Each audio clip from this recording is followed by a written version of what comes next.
తిన్నది ఇవాళ వీని డొక్కలు ఎండకపోతున్నాయి, మంచినీళ్ళు కూడా తాగిచ్చినట్టు లేదు. దీనికి వీని పని అవుతుంది అనుకున్నారు. రాజ్యసభలోకి తీసుకుని వెళ్ళారు. రాజుగారు వచ్చారు, కూర్చున్నారు. ఎప్పటి వాళ్ళే భటులు ఆ పచ్చి ఆకులు, పచ్చగా నమలబడే చిన్న ఆకులు తీసుకొచ్చి మేక ముందర పెట్టారు. వీడ కట్టె పట్టుకున్నాడు. ఆ మేక కట్టె చూసింది, మూతినాళ్ళ చూసింది. అప్పుడు వీడికి అర్ధరాజ్యం వచ్చింది. అంటే కోరికలను తీర్చుకోవటానికి ఇది అయిపోతుంది, ఇక అయితే అయిపోతుంది, ఇది దీన్ని బంద్ పెడతా, ఇది చేసి బంద్ పెడతా, అది చేసి బంద్ పెడతా అంటే సాధ్యం కాదు. ఎప్పుడో పారు బంద్ పెట్టాలి. నెయ్యి పోసినందువల్ల అగ్నిహోత్రం చల్లారుతుందా? నెయ్యి పోస్తే అగ్ని చల్లారుతుందా? చల్లారదు. అంటే కోరికలు తీర్చుకుంటూ పోయినా కొద్దీ ఇంకా పెరుగుతూ ఉంటాయి. ఎకనామిక్స్ ఏం చెబుతున్నది? మొదటి సూత్రం ఆర్థిక శాస్త్రం, కోరికలు అనంతములు, వస్తు సేవలు పరిమితములు. మేము ఇంటర్మీడియట్లో చదువుకున్న ఎకనామిక్స్ లో మొదటి పాఠం అదే. వస్తు సేవలు పరిమితములు, కోరికలు అనంతములు. మానవుల కోరికలు అనంతములు. ఏ ప్రభుత్వాలు ఎవరు వచ్చినా కూడా వీడి కోరికలు తీర్చేంత శక్తి ఎవరికి లేదు. అందువలన కోరికలను నిగ్రహించుకుంటేనే తప్ప తీర్చుకున్న తర్వాత ఇది బంద్ చేస్తా. మా బావమరిది సిగరెట్ తాగేవాడు. సిగరెట్ బంద్ చేయమని అందరూ చెప్పేవాళ్ళు. బావా ఈ డబ్బీతోని బంధు, ఈ డబ్బీతోని బంధు, ఈ డబ్బీతోని బంధు అని మొదటి కొన్నప్పుడల్లా ఒకటే డబ్బా. ఒక రోజు 2 రోజులు ఇప్పుడు తాగేవాడో నాకు ఇక్కడ తెలియదు. ఆఖరికి ఒకసారి కాశీకి వెళ్ళినాక రైల్లో చెప్పినాను, బంద్ చేస్తావా? బంద్ చేస్తా. ఎప్పుడు బంద్ చేస్తావయ్యా? కాశీలో బంద్ చేస్తా. కాశీలో బంద్ చేయకపోతే ఇక మళ్ళా నేను మీ ఇంటికి రాను, మీ ఇంటికి వచ్చుడు ఉండదు ఇక అని. మంచిదో చెడ్డదో, దుర్మార్గమో మంచి పనో చెడ్డ పనో కానీ ఆ గంగానది ఒడ్డులో రాజాఘాట్లో స్నానం చేసేటప్పుడు గంగానది ఒడ్డులో ఆ సిగరెట్ తాగి ముక్క గంగలో పారేసి, గంగలో పారేస్తావా ఇంగ్లీష్ సిగరెట్, ఇంగులో ఇక గంగ కప్ప చెప్పిన ఇక నేను తాగచ్చా అడిగి పనిచేసాడు 10 ఏళ్ళ. అంటే ఒకసారి త్యజించినట్టయితే దాని మీద బుద్ధిని చంపుకున్నట్టయితేనే కానీ తీర్చుకున్న తర్వాత పనిచేస్తా, తీర్చుకున్న తర్వాత పనిచేస్తా అంటే అవి తీరవు. అందువల్ల గృహస్థాశ్రమంలో ఉండేటువంటి వానికి కొన్ని మినహాయింపులుంటాయి. వాడు ఆ కోరికలను జయించవచ్చు. అందుకోసం నువ్వు గృహస్థాశ్రమాన్ని ఆశ్రయించి గృహస్థాశ్రమంలో కూడా పరమాత్మ యొక్క దివ్యచరణారవిందములు అనేటువంటి యొక్క దుర్గం ఒక కోటను ఆశ్రయించి నీ శత్రువులైనటువంటి అరిషడ్వర్గం అంటారు. మమ శత్రువు నాశే నాశయ అని ఒక మంత్రం ఉంటుంది. సరే, శత్రువు నాశే నాశయ అంటే నిన్ను తిట్టినోడు, నిన్ను కొట్టినోడు, నీ పక్కింటోడు, నీ ఎదురింటోడు, నీ భూమి గుంజుకున్నవాడు, నీ వీళ్ళే కదా మనకు శత్రువులు అనుకుంటాం. వాడు నాశనం అవుతారు అనుకుంటాడు వీడు. వాళ్ళు కాదు నాశనం అయ్యేది. నీ లోపల శత్రుత్వానికి కారణమైనటువంటి ఏ భావన ఉందో నీ హరిషడ్వర్గం అంటారు. ఏమిటివి? కామ క్రోధ లోభ మోహ మద మాత్సర్యములనే 6 శత్రువులను జయించటావు నీ యొక్క మంత్రము యొక్క గొప్పతనం. కానీ ఎదురుగుండోండి కాదు అని నారదునితో కూడా వచ్చినటువంటి యొక్క బ్రహ్మగారు చెప్పినంత మాత్రం లోపల గృహస్థాశ్రమం చేయడానికి భగవదాజ్ఞ ప్రకారంగా ప్రియవ్రతుడు అంగీకరించినాడు. అప్పుడు బ్రహ్మగారి యొక్క ఆశీస్సులతో ప్రియవ్రతుణ్ణి రాజ్యపట్టాభిషేకంలో నిలిపినాడు. ధరణి వల్లభుడా ప్రియవ్రతుడు మోదం బంధుతున్ లీల ఈశ్వర వాక్యంబున కర్మతంత పరుడై సంగంబులన్ బాపు శ్రీహరిపాదాంబుజ చింతనందగిలి నిత్యానందమున్ పొంది దుర్భర రాగాదుల ప్రాలదోలి ప్రజలన్ పాలించనత్యున్నతిన్. ఆ ప్రియవ్రతుడు సంతోషంతో ఈశ్వరుని యొక్క ఆజ్ఞ పాలించుకుంటూ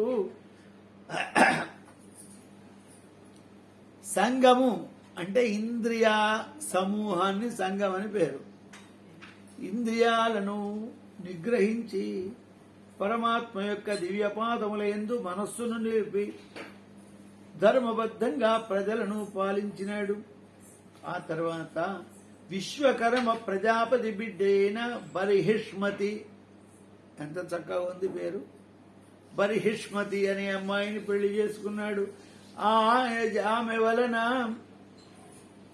తనతో సమానులైన అగ్నేద్రుడు, ఇద్మజిక్కుడు, యజ్ఞబాహుడు, మహావీరుడు, హిరణ్యరేతుడు, ఘృతపృష్ఠుడు, సవరుడు, మేధాతిథి, వీతిహోత్రుడు, కవు అనేటువంటి నామముల గల్ల 10 మంది కుమారులు జన్మించినారు. ఊర్జస్వతి అనేటువంటి యొక్క బిడ్డ పుట్టింది.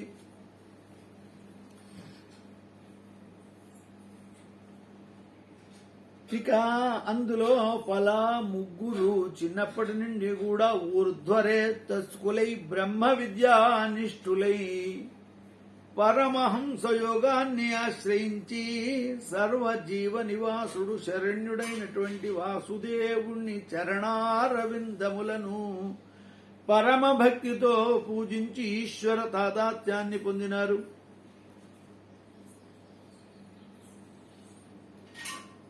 ఆ తర్వాత ప్రియవ్రత మహారాజు గారు రెండవ భార్యందు మన్వంతరాధిపతులైన ఉత్తముడు, తాపసుడు, రైవతుడు అనేటువంటి కుమారులు జన్మించినారు. వీరు ఉత్తమ మనువు, సామత మనువు, రైవత మనువు అనేటువంటి కుమారులు జన్మించినారు. ఇక ముందున్నటువంటి కొడుకుల్లో ముగ్గురు బ్రహ్మవేత్తలై వెళ్లిపోయినారు గనక సమస్త భూమండలాన్ని పాలించేటువంటి ఆ ప్రియవ్రత మహారాజు 11 లక్షల సంవత్సరాలు భూపరిపాలన చేసినాడు.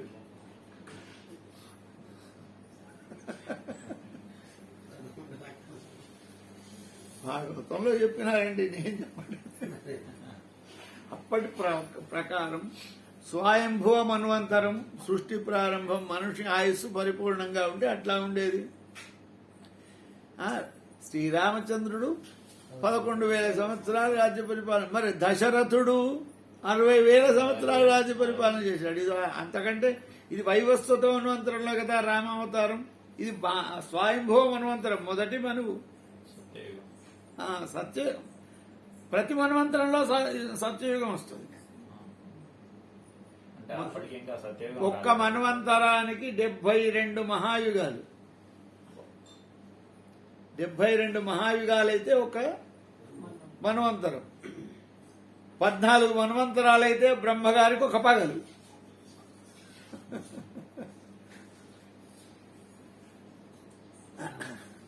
అందువలన ఇది వైవస్వత మనువు కాదు, స్వయంభవ మన్వంతరం. ఆయన కుమారుడే కదా.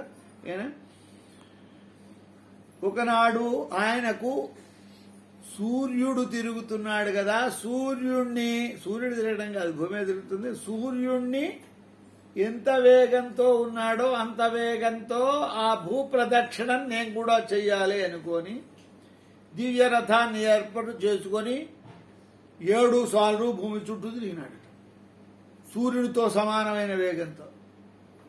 ఎంత పెద్ద రథం కావాలి! అప్పుడు ఏర్పరిచినటువంటి ఆ యొక్క రథ చక్రముల వల్ల ఏర్పడినటువంటి యొక్క ఈ అఖాతాలు 7 ఖండాలుగా మారిపోయింది భూమి.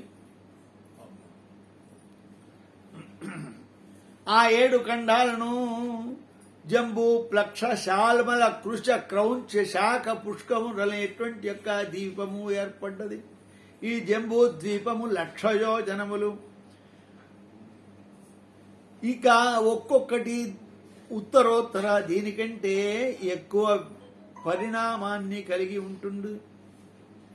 ఇక ఈ ద్వీపాలకు తన యొక్క కుమారులైన అగ్నిధ్రుడు, యజ్ఞజిక్కుడు, యజ్ఞబాహు, హిరణ్యరేసుడు, ఘృతపృష్ఠుడు, మేధాతిథి, వీతిహోత్రులు అనేటువంటి వాళ్లను రాజ్య పరిపాలనా భారాన్ని అప్పగించాడు. ఇక ఊర్జస్వతి అనేటువంటి అమ్మాయిని భార్గవునికిచ్చి పెళ్లి చేసినాడు.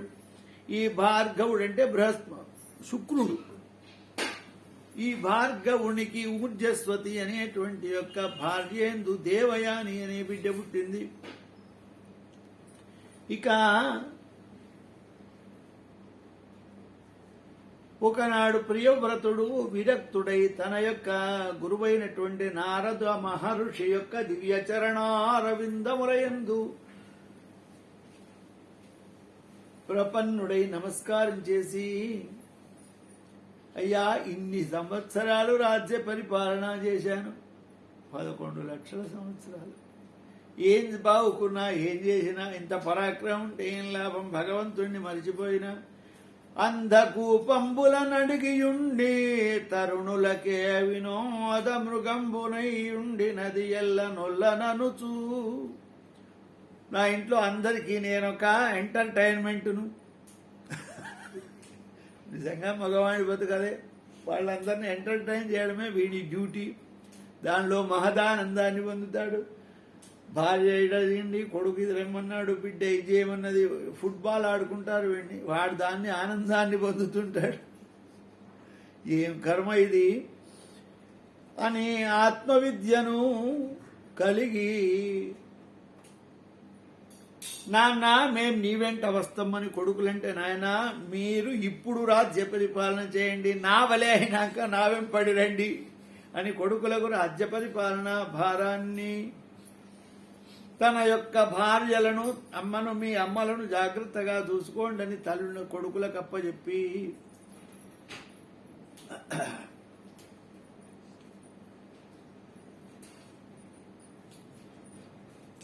తన యొక్క తపస్సులకు వెళ్ళిపోయినాడు. ఓం నమో భగవతే వాసుదేవాయ శ్రీ హరయే నమః.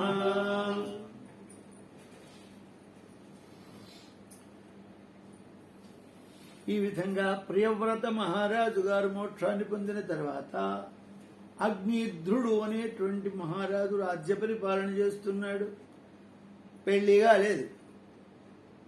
ఏం చేస్తాడు? పెళ్లి కావాలంటే నిజంగా భార్య కావాలి అని తపస్సు చేశాడు. పత్ని మనోరమాం దేహి మనోవృత్తానుసారిణి అని. మంచి భార్య కావాలి అని పురుషుడు కోరుకోవాలి, కానీ మంచి భర్త కావాలని స్త్రీ కోరుకోవాల్సినంత అవసరం లేదు. ఎట్లాగూ మంచి భార్యకు మంచి భర్తనే దొరుకుతాడు. ఏ విధంగా ఉంటుందో ముందు ముందు మనకు తెలుస్తుంది. ఇట్లా మందర పర్వతంలో తపస్సు చేస్తూ ఉండగా బ్రహ్మదేవుడు సంతసించి పూర్వచిత్తి అనేటువంటి అప్సరసనిచ్చి పెళ్లి చేసుకోరా అన్నాడు. ఇక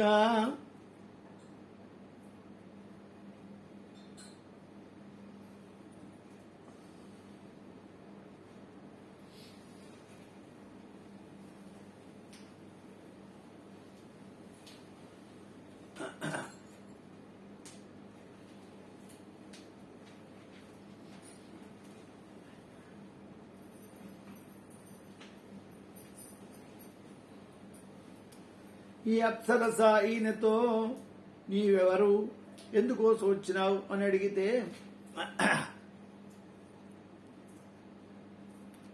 నేను ఏ లోకంబుని వచ్చితీవు, నీవిచ్చోటికి నే లోకంబున చెప్పదు పనెరుగన్ని సుందరాకంబు నీ లాలిత్యము నీ వినోదములు నీకెట్లొప్పినే కామిని భూలోకంబునకెట్లు వచ్చితివి పుణ్యం అపుణ్యంబుగన్.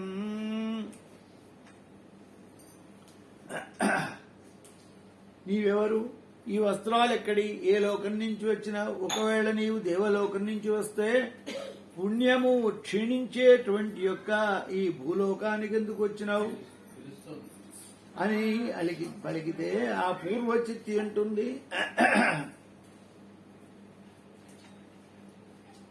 నేను బ్రహ్మగారి పంపున నిన్ను పెళ్లి చేసుకోవటానికి వచ్చాను అన్నది. అప్పుడు ఆ పూర్వచిత్తితో అగ్నిద్రుడు 10,000 సంవత్సరములు సంసారం చేశాడు. ఆ పూర్వచిత్తికి వలన నాభి కిం పురుష హరివర్ష రమ్యక వృత హిరణ్మయ కురు భద్రాశ్వ కేతుమాల అనేటువంటి కుమారులు కలిగినారు. జంబూద్వీపాన్నంతా పరిపాలించేటువంటి వాడు అగ్నిద్రుడు. అగ్నిద్ధంచమే హవిర్ధానంచమే రుద్రంలో కూడా ఉంది. ఈయన నాభి కింపురుష హరివర్ష వృత రమ్యక హిరణ్మయ కురు భద్రాశ్వ కేతుమాల అనేటువంటి యొక్క కుమారులు. సంవత్సరానికి ఒక్కడు చొప్పున 9 మంది కొడుకులు పుట్టారు. ఈ 9 మంది కొడుకులను కని అగ్నేధ్రుణ్ణి విడిచి ఊరిపోయి పూర్వచిత్తి బ్రహ్మలోకానికి వెళ్ళిపోయింది. ఇక తండ్రి యొక్క అనుమతమున తమ తమ నామములలో ప్రసిద్ధం చేసేటువంటి దేశములను ఏర్పాటు చేసినాడు. అందుకోసమే ఇది భరతఖండం, భరత వర్షం. జంబూద్వీపం లోపల కేతుమాల కురు భద్రాశ్వకి కేతుమాల కింపురుష హరివర్ష రమ్యక హిరణ్మయ వర్షములను ఏర్పాటు చేశాడు. ఓం నమో భగవతే వాసుదేవాయ శ్రీ హరయే నమః. ఈ నాభి మొదలైన 90 కొడుకులు మేరుదేవి, ప్రతిరూప, నుగ్రదంశ, లత, రమ్య, శ్యామ, నారి, భద్ర, దేవవతి అనే పేరు గల 90 పుత్రికలను 90 కన్యలను పెళ్లి చేసుకున్నారు. అప్పటి పేర్లు ఎంత బాగున్నాయండి. మేరుదేవి, ప్రతిరూప, నుగ్రదంశ, లత. ఇప్పుడు ఫ్యాషన్ కదా, అప్పుడే ఉంది పేరు. రమ్య, శ్యామ, నారి, భద్ర, దేవవతి. ఇక ఈ నాభి మహారాజు గారికి యజ్ఞ పురుషుడైన వాసుదేవుడు వృషభదేవునిగా అవతరించినాడు. ఓం నమో భగవతే వాసుదేవాయ శ్రీ హరే నమః.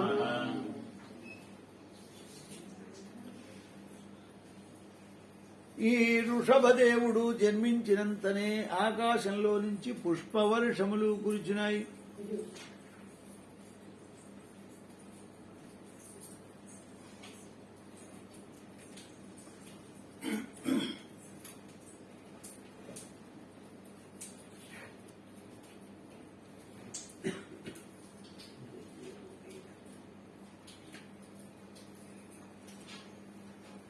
ఆ వృషభదేవుడు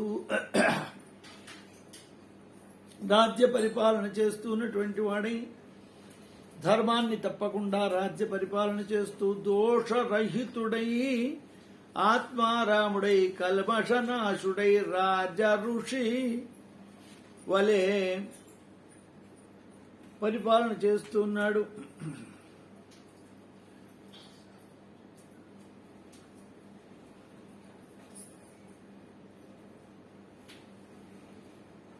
ఆ పరిపాలన చేసే సమయం లోపల అనేకమైనటువంటి యజ్ఞములు చేస్తున్నాడు. ఆ యజ్ఞములు చేసేటప్పుడు ఈ వృషభదేవుని యొక్క యజ్ఞములను భంగం చేయడానికి దేవేంద్రుడు అనేకమైన రూపములతో వచ్చి యాగాశ్వాన్ని బంధించి తీసుకొని పోతున్నాడు. దాన్ని చూచి వృషభదేవుడు నవ్వుకున్నాడుట. వీడేమిటి నా యజ్ఞాలను భంగపరుచుడైతే, నా వలన ఇంద్ర పదవి పొందిన వీడు నేను వీడి పదవికి ఆశిస్తానని అనుకుంటున్నాడు. అమాయకుడు అని నవ్వి తన యొక్క పరాక్రమం చేత ఇంద్రుణ్ణి బంధించి యాగాశ్వాన్ని తెచ్చి యజ్ఞాన్ని పూర్తి చేసినాడు. సరత నేను పాలు నిజన్నమందు భూసురోత్తముల్ సరసి జనాభునింగని జగ ప్రసన్నత చేసినంతమిచ్చి ఈశ్వరుడు తనంత గర్భమున వచ్చి తనూభవుడై జనించే ఆ నరపతి నాభికిన్ సరియనందగునే అనరాధయన్యులన్. ఆయన సామాన్యుడా, నాభి మహారాజు గారు పుత్రకామేష్టి యాగం చేస్తే ఆ పుత్రకామేష్టి యాగంలో స్వయంగా నారాయణమూర్తి యజ్ఞ పురుషుడై వచ్చి, ఓ నాభి మహారాజా, నీకు నేను కొడుకుడై పుడతాని వరమిచ్చి ఆ వర ప్రభావంలో వృషభదేవుడై జన్మించినాడు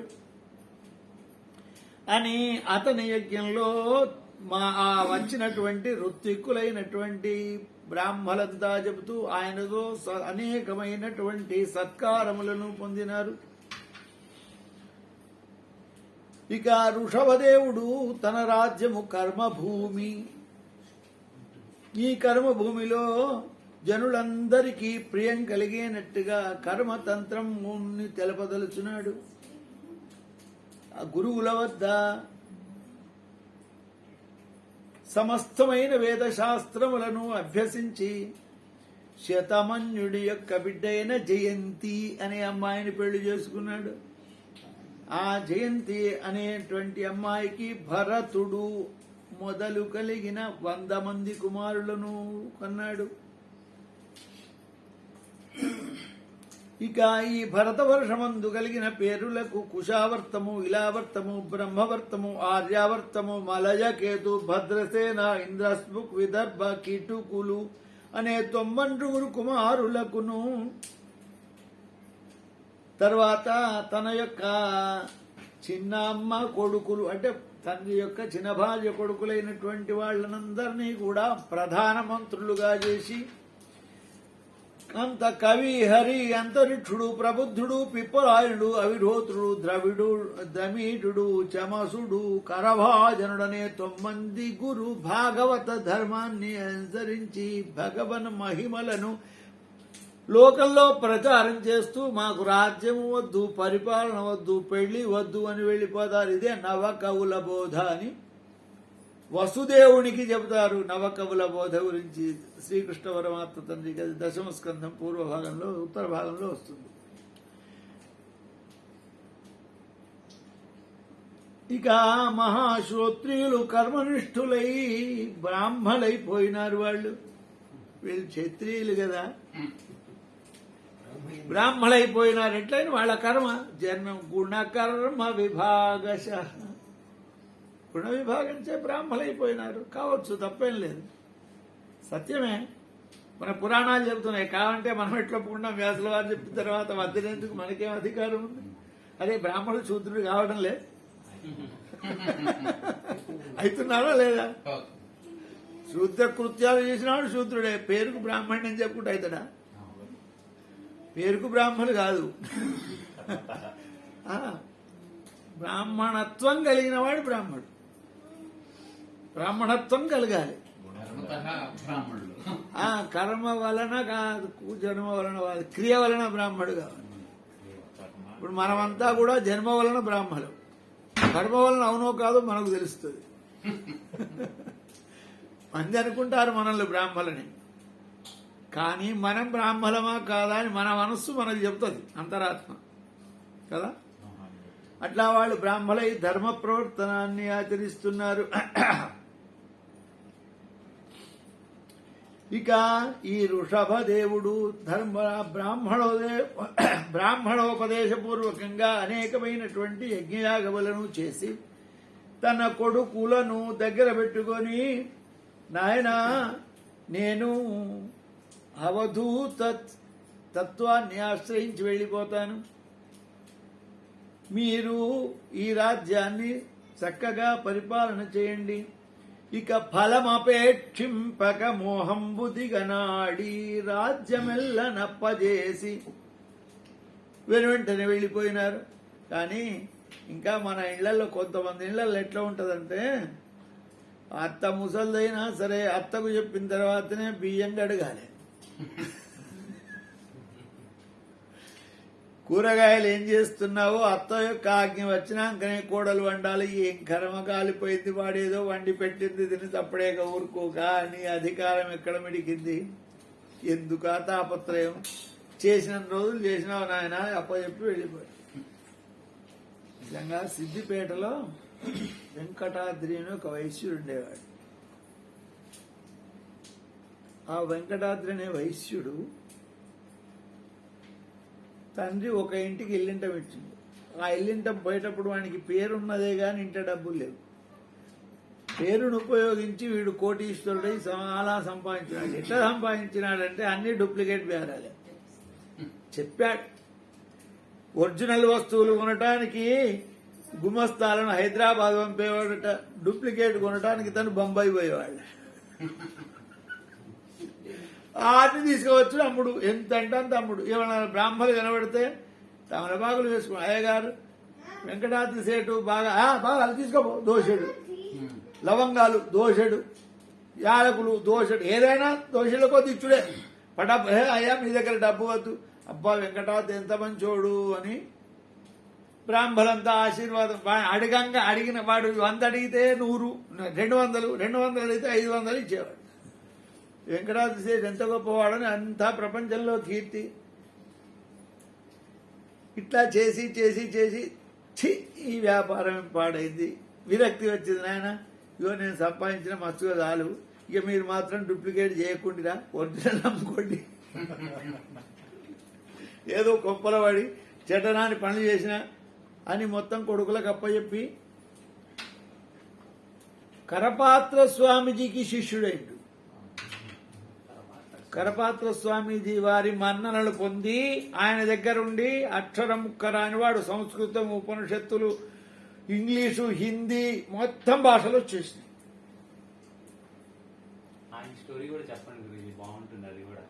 ఆయన ఎక్కడ ఏం చేశాడంటే, మనం చెబితే ఇక్కడ అసహ్యం. ఒక బ్రాహ్మడు పిల్లవాడు ఉపన్యాసం చెబితే వీడు బ్రహ్మ పదార్థం అని మూత్రం తాగిండండి. అరే మూత్రం తాగుతున్నావు అంటే అది బ్రహ్మ పదార్థం, అది బ్రహ్మ పదార్థం నుంచి వచ్చి బ్రహ్మ పదార్థం అవుతుంది కానీ ఇంకోటి కాదు. నేను బ్రహ్మ పదార్థాన్ని సేవిస్తున్నా అన్నాడు. ఎంత త్యాగం కావాలండి? దానివల్ల నేను విజ్ఞానం పొందినాను. పిచ్చోని వల్ల దిగేవాడు. గురువు గారు పంచకాలంలో కూడా ఆ కరపాత్ర స్వామి ఉంటే అరే కాలే వచ్చా ఇది రాయి రే అని పిలిచేదట స్వామివారి వాడిని. అతన్ని అంత గొప్పవాడు. నాకు ఆయన పరిచయం లేదు, ఆయన ఎక్కడో ఉన్నాడో నాకు తెలియదు. 1993లో మేము మహాయజ్ఞం చేసినప్పుడు మా గురువు గారిని ఆశ్రయించుకొని వచ్చింది. అక్కడికి వచ్చి కూర్చుంటే అక్కడెక్కడో కూర్చునేవాడు. నల్లటి శరీరం, ఆయనదేమోదాలు నల్లటి శరీరం, ఓ నల్లటి బట్టలు. ఈయన వెంకటాద్రిని వాడికి తెలుసు, వెంకటాద్రి అనేటోడు ఉన్నాడని నాకు అప్పుడేం తెలుసు. ఆయన ఉపన్యాసం చెబుతున్నాడు. గంట సేపు కాదు, 2 గంటలు 3 గంటలు. వాళ్ళ సంస్కృతంలో మాట్లాడాలంటే సంస్కృతంలో మాట్లాడేవాడు మొత్తం. వాళ్ళ హిందీలో ఉపన్యాసం చెప్పాలి, హిందీలో ఉపన్యాసం చెప్పేవాడు. ఇవి 2 లేక తెలుగులో చెప్పాలి, తెలుగులో చెప్పేవాడు. ఎంతసేపు అయినా చెప్పేవాడు. వినేట వాళ్ళకు విసుగు రాకుండా చెప్పేవాడు. ఈ పిచ్చి వాడిని తిరిగా ఉన్నాడు, వీడేమో సంస్కృతం మాట్లాడుతున్నాడు అని మా గురువు గారేమో వాడిని ఆదరిస్తున్నాడు. అంటే ఆయన గురువు గారిని అడిగితే భయం. ఆయన వెంబడి ఇంకొక ఆయన ఉండేవాడు, వీరన్య అని ఒక తమిళి. ఆయన యొక్క సంసులు మోసులు మా గురువు గారు సేవ చేసుకుంటూ ఉండేవాడు. వీరన్న ఈయనెవరయ్యా? అయ్యో ఆయన వెంకటాద్రి. వెంకటాద్రి అంటే ఎవరు? వెంకటేశ్వర స్వామి. నల్ల వెంకటాద్రి, నల్లగానే ఉన్నాడు కదా. అయ్యో నువ్వు జోకులు మాట్లాడకు, నిజంగా ఆయన పరమ భాగవతోత్తముడు. అసలు కరపాత్ర స్వామికి గురువు గారికి పరిచయం చేసిందే ఈయన అని చెప్తే ఆశ్చర్యపోయినా. ఆయన చెప్పిండు, నాయనా నీ కొడుకులకు కాకుండా నీ దగ్గర ఏముంచుకోకు. వాడు పెడితే తిను, పెట్టకుండా ఊకో, అడగకు. వాడు పెట్టలేదని మందికి చెప్పకు. నీవు సర్వస్వంలో పరమాత్ముడిని చూడు. నీకు ఇదే వాక్యం నేను చెబుతున్నాను, గురువు గారు చెప్పినారని. ఉన్నదంతా కొడుకులకు ఇచ్చేసినాడు. ఎక్కడ తిరుగుతాడో, ఎట్లా ఉంటాడో, ఏం చేస్తాడో తెలియదు. పెడితే తింటాడు, పెట్టకుండా అడగడు. ఏది దొరికితే తిని అవధూత వలె ఉండేవాడు పాపం. అందరికీ చెప్పేవాడు, చిట్టినా పడేవాడు. నన్ను ఎందుకు తిడుతున్నావు అనేవాడు కాదు. కొన్ని కోట్లు సంపాదించినవాడు. ఇవన్నీ ఎవడు చెప్పాడు? డూప్లికేట్ ఒరిజినల్ ఆయనే చెప్పిండు. ఇంతకనం బ్రాహ్మణులకు ఎంత దానం ఇచ్చినా నేను చేసేదే పాపమా, ఇంత దానం ఇస్తే పోతుందని. డూప్లికేట్ ఎక్కడ దొరుకుతాయి, ఎట్లా చేయొచ్చు, మంచి నూనెను నువ్వు పనికిరాని నూనెను తెచ్చి నువ్వుల నూనె ఎట్లా చేయొచ్చు అన్నీ చెప్పేవాడు. ఏ దానిలో ఎట్లా కలిపితే ఏదవుతుంది. చాలా సీనియర్ కదా. అందుకోసం రూపాయికి 10 రూపాయలు వచ్చినాయి, సంపాదించిన. ఎంత చెడ్డదనుకున్నా విడిచిపెట్టినా నా బతుకు నేను బ్రతుకుతున్నా ఉన్నాను. తర్వాత నిర్యాణం పొందిండు మహానుభావుడు. నిజంగా అట్లా ఉంటారా అంటే కనబడ్డాడు కళ్ళ ముందు. ఈ విధంగా కొంతమంది మహానుభావులు ఉంటారు. ఎవరైతే జాతి మత కులం మనకు అవసరం లేదు, భగవద్భక్తి ఉందా లేదా. ఈయన కొడుకులకు ప్రాజ్యాన్ని అప్పగించి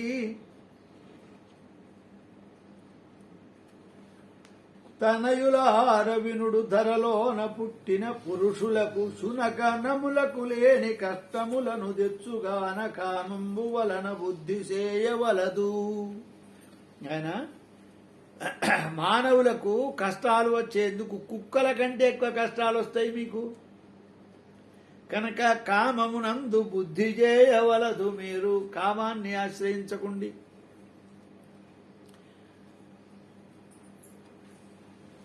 మానవులకు తపస్సు వల్ల అనంతమైన సుఖం కలుగుతుంది. తపస్సు అంటే ఒక్కొక్క తపస్సు అనేక రకాల తపస్సు ఉంది. కాయిక, మానసిక, వాచిక తపస్సు. ఆ తపస్సు అంటే ముక్కు పోసుకొని అడవిలో కూర్చుంటేనే తపస్సు కాదు. అనుద్వేగకరం వాక్యం సత్యం ప్రియహితం చేత్ స్వాధ్యాయాభ్యసనం చైవ వాంగ్మయం తప ఉచ్యతే. ఇది వాక్ తపస్సు. ఎవరితో మాట్లాడితే వినయంగా ప్రియంగా మాట్లాడాలి. ఎక్కడికి పోతున్నావుయా, నీకెందుకయా అట్లా కాకు.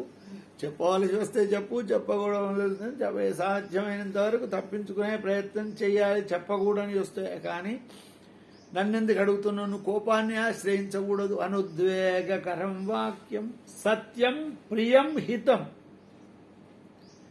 సత్యము ప్రియహితములైన సత్యమును మాత్రమే చెప్పాలి. ప్రియహితములు గాని సత్యాన్ని చెప్పకూడదు. స్వాధ్యాయాభ్యసనం చైవ, స్వాధ్యాయ అభ్యసనం కలిగి ఉండాలి. ఇలా రెండు అర్థాలు. స్వాధ్యాయ బ్రహ్మయజ్ఞాన మనం రోజు బ్రహ్మయజ్ఞం చేస్తాం, అదేనా? అది కూడా, కానీ అది మాత్రమే కాదు. ఏమిటి? స్వహ అధ్యయనం, తనను తను అధ్యయనం చేసుకోవాలి, తను నేర్చుకోవాలి. అందరం మందిని నేర్చుకుంటాం మనం, కానీ మనది మనం నేర్చుకో. నేను ఎవరిని అనే ప్రశ్న వేసుకోవాలి. అది స్వాధ్యాయం. ఇది తపస్సు. దీనివల్ల బ్రహ్మానంద సౌఖ్యాన్ని పొందుతారు. అంతేకాదు, వృద్ధులను దీనులను కాపాడండి, దుష్టవర్తనులైనటువంటి వాళ్లను నిరోధించండి. ఇక స్త్రీ పురుష స్త్రీ సాంగత్యము, స్త్రీ ఆసక్తత అనేటువంటిది మోక్షమునకు బంధం కలిగిస్తుంది. కనుక శత్రు మిత్ర వివేకం లేక సమభావం కలిగి ఉండండి. సమశత్రౌ చ మిత్రే చ తథా మానావమానయోః శీతోష్ణ సుఖ దుఃఖేషు సమస్సంగ వివర్జితః యో మద్భక్త సమే ప్రియ. కృష్ణ పరమాత్మ వాడు నా భక్తుడు, ప్రియమైన భక్తుడు. భక్తి యోగంలో చెప్పాడు, నామాలు పెట్టుకో, బూడిది పూసుకో, రుద్రాక్షలు వేసుకో. ఏం చెప్పలే పాపం ఆయన. నువ్వు ఎట్లా ఉండాలో చెప్పుడు. నా భక్తుడు, నా భక్తుడు ఎట్లా ఉంటావు గిట్ల భక్తుడు. అట్లా మోక్ష ద్వారానికి కామ క్రోధములు పెద్ద ఆటంకాలు. త్రివిధం నరకం స్వేదం ద్వారం నాశనమాత్మన కామ క్రోధ తథా లోభస్తస్మాదేతత్రయం త్యజేత్. క్రోధం అనేది మెయిన్ డోర్ నరకానికి. కామ క్రోధ లోభమోహాలలో పెద్ద డోర్ ఏది? క్రోధం, కోపం. ఇటు కామం ఉంటుంది, ఇటు లోభం ఉంటుంది. మిగతా ముగ్గురిని చెప్పలే కృష్ణ. వీళ్ళు ముగ్గురు చల్లబడితే వాడు రానే రాడు, మిగతా ముగ్గురు రానే రాడు కదా. మొట్టమొదలు వచ్చేటువంటిది అన్నిటికంటే సులభంగా వచ్చేది కామం కాదండి, క్రోధం. తొందరగా వస్తుంది. ఏదన్నది కాకుండా దానికి కోపం వస్తుంది. కానీ కోపం రెండు రకాలు ఉంటుంది అంటారు పెద్దలు చెబుతారు. ఒకటి ఏర్పడే కోపం, ఒకటి ఏర్పడని కోపం. ఏర్పడని కోపం ఉంటుంది. ఎవరినన్నా మనం వాడిని చెడగొట్టాలి అనుకో, వాడితో కోపంతో చెడగొడతామా, ప్రేమతో చెడగొడతామా? వాడితో స్నేహం చేసి పత్తాలాడు, సిగరెట్ దాగుడు, మందు దాగుడు అలవాటు చేస్తే అయిపోయా, మనం చెడగొట్టవలసిన అవసరమే లేదు. వీడిని చెడగొట్టాలి అని మనస్సులో పెట్టుకొని వాడితో స్నేహం చేసి ప్రేమగా ఉండి నటించి ఈ మూడు అలవాటు చేస్తే అయిపోయా. అది కోపమా ప్రేమనా? కోపం. అది కోపం. ఇప్పుడు విద్యార్థులు చదవకపోతే, పిల్లలు చెప్పినట్టు వినకపోతే తల్లిదండ్రులు కోపానికి వచ్చి పిల్లలను అప్పుడప్పుడు శిక్షిస్తుంటారు. అది కోపమా ప్రేమనా? ప్రేమ. ఇంతే. అది కోపం కాదు, ఇది ప్రేమ కాదు. ఇది ప్రేమ వలె ఉండే కోపం, అది కోపం వలె ఉండే ప్రేమ కదా. బాగా చెప్తుండు. కానీ వీళ్ళు పిల్లల మీద ఎంత కోపానికి వస్తాడు. కోపానికి వస్తాడు కానీ కోపం ఉండదండి. ఉంటుందా? ఉపాధ్యాయుడు క్లాస్ రూమ్లో పిల్లలను బాగా కోప్పడతాడు, కొడతా తిడతా అనేవాడు. ఇప్పుడు కొట్టుడు లేదు, పిల్లలే సాటు కొడుతున్నారు. ఆఫ్ కోర్స్ మా చిన్నప్పుడు మేము చదువుకునేటప్పుడు మేము దండించేవాళ్ళు, కొట్టేవాళ్ళు, మేము భయపడేవాళ్ళం. సారు కొడుతాడని చదివేవాళ్ళం. మరి మేము విజ్ఞానవంతులమై ఆ సార్కి ఏమన్నా ఇచ్చినా నిజంగా వాళ్లకు మా మీద అప్పుడు కోపం ఉంటే మమ్మల్ని కొట్టవలసిన అవసరం ఎందుకు? వాళ్ళకే కోపం ఉంటే కొట్టవలసిన అవసరం ఎందుకు? ప్రేమ ఉన్నది కనుకనే దండించేరు. అది అంతర్లీనంగా ప్రేమ, అది కోపం కాదు. కోపం వలె కనబడుతుంది కానీ కోపం కాదు. ప్రేమ వలె కనబడుతుంది కానీ ఇది ప్రేమ కాదు. అందుకోసం దాంట్లో కొద్దిగా తేడా ఉంటుంది. వచ్చిందంతా కోపం అనుకోవటానికి వీల్లేదు. ఇక విషయవార్త ప్రవృత్తులైన కుజనుల యందు. విషయవార్త ఇప్పుడు బాగా ఉన్నాయండి. సినిమా, మంచి సినిమా విడుదలైంది, మంచి డ్యాన్సులున్నాయి, ఇంకేమో సీన్లున్నాయి, అది వెళ్ళి చూద్దాం అనుకోవడం. విషయ వార్తలు, విషయ భోగములను అనుభవించడానికి మార్గాలు. వీటిని ఎప్పుడూ కూడా దగ్గరికి రానివ్వవద్దు. ఇక దేహము, గృహము, మిత్రులు, భార్య, పిల్లలు, వీటి యందు ప్రీతి లేక ఉండాలి.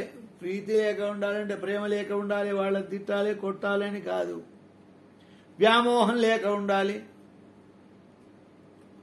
ఒక ఆయన చెప్పిండు, పెళ్లి చేసుకుంటే భార్యను పోషిస్తే ఏమొస్తుంది? ఏం రాదు. పోషించకపోతే పాపం వస్తుంది. భార్యను పోషిస్తే ఏం రాదు, పోషించకపోతే పాపం వస్తుంది. అందుకే బ్రాహ్మణుడు సంధ్యావందనం చేస్తే ఏమొస్తుంది? సంధ్యావందనం చేస్తే ఏం రాదు, చేయకపోతే పాపం వస్తుంది. చేయకపోతే పాపం వస్తుంది. సంధ్యావందనం చేస్తే ఏం రాదు, చేయాలంతే. నువ్వు చేయకపోతే పాపం వస్తుంది. ఎందుకు బ్రాహ్మణుడికి దండం పెట్టాలంటే వీడు సంధ్యావందనం చేస్తాడే కనుక దండం పెట్టాలి. సంధ్యావందనం చేయకుండా వీడికి దండం పెట్టవలసిన అవసరం లేదు. వీడు సంధ్యావందనం ఎందుకోసం చేస్తాడు అంటే లోకం కోసం చేస్తాడు. నీవు లోకం కోసం బతుకుతున్నావు గనక, లోకం కోసం బ్రాహ్మణువి గనక నీవు సంధ్యావందనాది క్రియలు చెయ్యవలసిందే. చేయకపోతే నువ్వు బ్రాహ్మణువి కావు కనుక నీకు దండం పెట్టారు. పొరపాటున నువ్వు బ్రాహ్మణం అనుకో, నీకు దండం పెడితే వాడు చేసిన పాపం అంతా నీకు వస్తుంది. ఒకవేళ నీవు సంధ్యావందనాది క్రియలను చేస్తే వాడు చేసిన పాపం అంతా నీకు రాదు, నాకు రాదు, అది దగ్ధమైపోతుంది. కొంతమంది అనుకుంటారు అయ్యగాళ్ళకు దండం పెడితే మన పాపం వాళ్ళకి పోతుంది. ఏం పోదు. వాని పాపం వీడికి వచ్చినట్టయితే వీడెక్కడ ఉంటాడు? రాదు. వీళ్ళని భగవత్ స్వరూపులుగా భావించి నమస్కారం చేస్తే విజ్ఞుడైనటువంటి వాడు ఆ నమస్కారాన్ని తన దగ్గర ఉంచుకోడు, తన గురువు గారికో జగద్గురువుకో పంపిస్తాడు.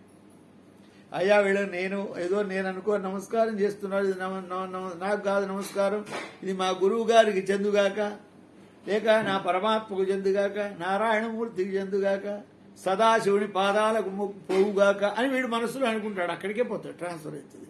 ఆయనకు నమస్కారం చేస్తే ఏమవుతుంది? పాపాలు దగ్ధమైపోతాయి. అంతే, సింపుల్. ఇక వీడు పట్ల అనుకోడు మామూలు వాడు, నేను నాకు దండం పెట్టాడు అనే వరకు వాడి పాపాలని వీడికి వస్తాయి. వాడి యొక్క మనస్సులో కల్మషం లేదు, నిన్ను గౌరవిస్తుంది. ప్రీతి లేక ఉండడం కాదు, ప్రేమ కలిగి ఉండాలి. వ్యామోహం పొందకూడదు. వ్యామోహం అంటే ఎట్లా ఉంటుందంటే ఉన్నదానికంటే ఎక్కువ విలువనిచ్చుడు, ఉన్న విలువ కంటే ఎక్కువ విలువ ఇచ్చుడు, దాన్ని వ్యామోహం అంటారు. ఒక ఆయనకు ఓ ఉంగరం ఉండేది, ఆ ఉంగరం పోయింది. ఎంతనయ్యా ఉంగరం? ఉంటుందో 10 గ్రాములు. 10 గ్రాముల యొక్క విలువ ఇప్పుడు 50-60 అనుకో. ఆ ఉంగరం పోయింది, నాకు అదే ఉంగరం కావాలి, అదే ఉంగరం కావాలి అంటే పక్క అనుకో దొరికింది. అయ్యా ఈ ఉంగరం తీసుకో, ఆ ఉంగరానికి ఎంత ఇవ్వాలి? ఓ 40,000 ఇవ్వాలి. 40,000కు వీడు నా ఉంగరం నాకు ఇచ్చినవు కనుక నీకు 60,000 ఇస్తున్నా అన్నాడు. అంటే 20,000 దానికి ఎక్కువ ఇచ్చినాడు. ఎందుకయ్యా ఇచ్చుడు? ఈ ఉంగరం సంగతి నీకు తెలియదు. పెండ్లి నాడు మా మామగారు నా భార్యను నాకు అప్పచెప్తూ ఇచ్చిన ఉంగరం, ఇది నా సెంటిమెంటు కనుక వీడు 20,000 ఎక్కువ పెట్టాడు. అంటే అది ప్రీతి ఎక్కువ, వ్యామోహంగా దాని మీద. ఆ వ్యామోహాలు అనేటువంటివి పనికిరావు. అదే అంతేగాని బాధ్యతలు ప్రేమలు వద్దని అర్థం కాదు ఇక్కడ. ఇక విషయాసక్తుడైన వాడు వ్యర్థ కర్మలు చేస్తుంటాడు. అటువంటి దుష్కృతములు చేసేవాడు పాపకర్ముడైతాడు, దుఃఖాలను పొందుతాడు. అందుకోసమే పాపమూలమైన కామాన్ని కోరకండి. పాపమూలమైన కామాన్ని కోరకండి. కామం పాపమూలం కాదు, ఇది మనం అర్థం చేసుకోవాలి. పాపమూలమైన కామాన్ని కోరవద్దు, కానీ కామమంతా పాపమూలం కాదు. ధర్మావిరుద్ధో భూతేషు కామోస్మి భరతర్షభ. ధర్మ విరుద్ధంగానటువంటి కామం భగవత్ స్వరూపం. అందుకోసమే తైత్తరీయ ఉపనిషత్తు శిక్షావల్లిలో ఏం చెప్పారు? మాతా పూర్వరూపం పితోత్తర రూపం ప్రజాసంధి ప్రజనగుం సంధానం. ఒక వాక్యం అంటే భార్యాభర్తలు చేసేది సంసారం కాదు, యజ్ఞం. ఆ యజ్ఞ ఫలం సంతానం. యజ్ఞఫలం సంతానం. ప్రజాసంధి ప్రజనగుం సంధానం. అంత పవిత్రమైనటువంటి యొక్క కామాన్ని అపవిత్రం చేస్తే ఏదైనా చెడిపోతుంది. పవిత్రమైనటువంటి యొక్క ఆవు పాలలో నువ్వేదో కలిపితే అవి అపవిత్రం అయిపోవా? ఆవు పాలు ఎంత పవిత్రమైతే ఏంటి? నువ్వేదో కలపకూడదు కలిపినావు అనుకో. అందులో పవిత్రాన్ని అపవిత్రం చేయడం చాలా సులభం.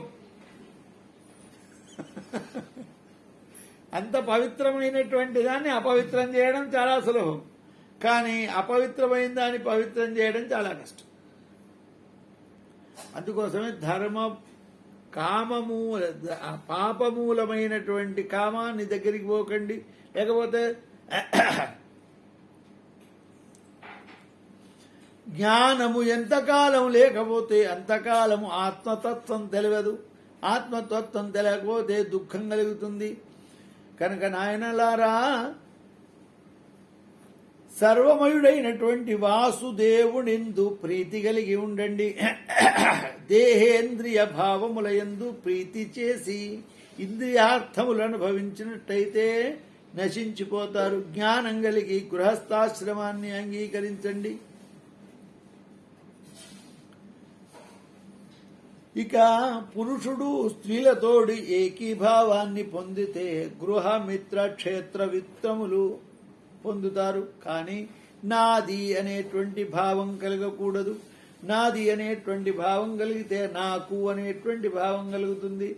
నాకు సంపాదన, నా సంపాదన. ఒక ఆయన అనుకున్నాట, నేను నా కుమారులు మనుమలు మునిమనవల వరకు బాగానే తిని కూర్చుండేంత సంపాదించిన ఆ తర్వాత వాణి గతెట్లా అని ఏడుస్తున్నాడు.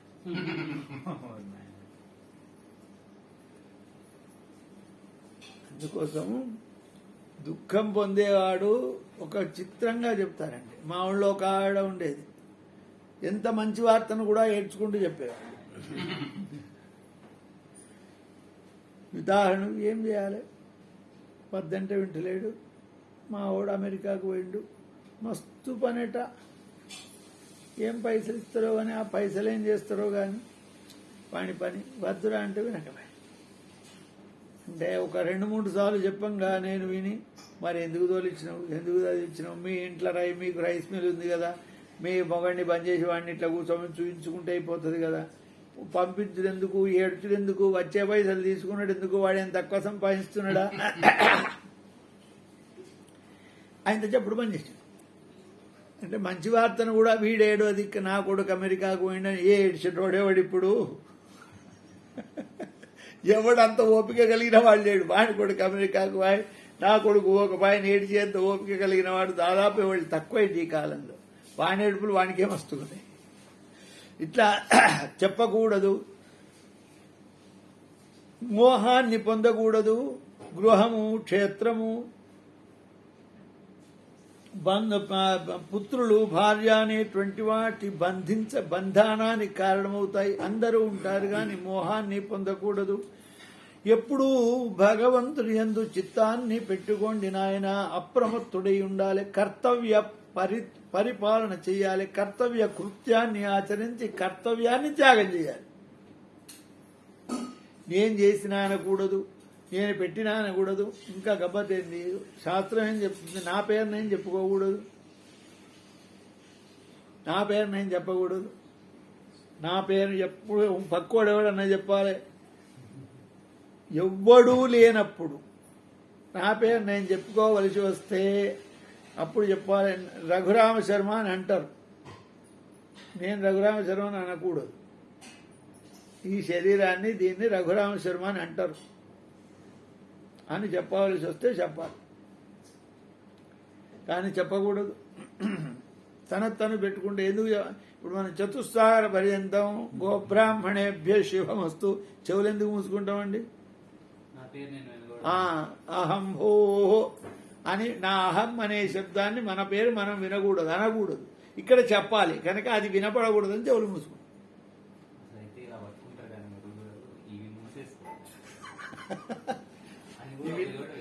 అవును, నటిస్తారన్నట్టు. ఇట్లా ఇట్లా పట్టుకొని ఇట్లా చెవులు ఎందుకు పట్టుకోవాలనో తెలియదు, కానీ ఇట్లా చెవులేదు మూసు ఇంత అనాలే అనుకో. చతుస్సాగర పర్యంతం అనగానండు, చతుస్సాగర పర్యంతానికి అవసరం లేదు. అహంభో అన్నప్పుడు మాత్రం ఈ చెవులకు ఆ మాట వినరాకుండా చేయాలి అని అంత క్రమశిక్షణగా పెట్టారు మహర్షులు. మనల్ని అన్ని బంధించి ఇట్లనే పోవాలి. ఇదే ఇప్పుడు చెప్పు, నా పేరు నేను కూడా చెప్పుకోవడానికి వీల్లేదు కదా. నా పేరు నేను చెప్పుకోకూడదు, నా పేరు నేను చెప్పుకోకూడదు కనుక నా పేరుని ఇప్పుడు చెప్పవలసి వస్తుంది కనుక ఆ విధంగా చేయాలి. అందుకే ఇప్పుడు కొంతమంది దేవాలయానికి వెళ్ళగానే అర్చన చేయండి, గోత్రోద్భవస్య నామధేయస్య వీడి చెప్తాలి. ఎందుకు చెప్పాలి? నీ గోత్రము పేరు ఆయనకు తెలియదా? తెలుసా?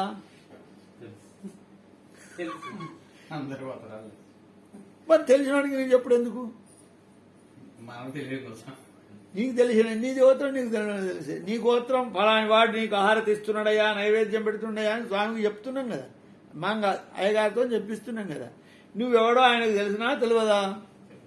తెలుసు అంటే చెప్పవలసిన అవసరం లేదు, తెలియదు అంటే చెప్పకూడదు, అట్లా చెప్పవలసిన అవసరం లేదు. తెలియని వాడికి ఎప్పుడు ఎందుకే?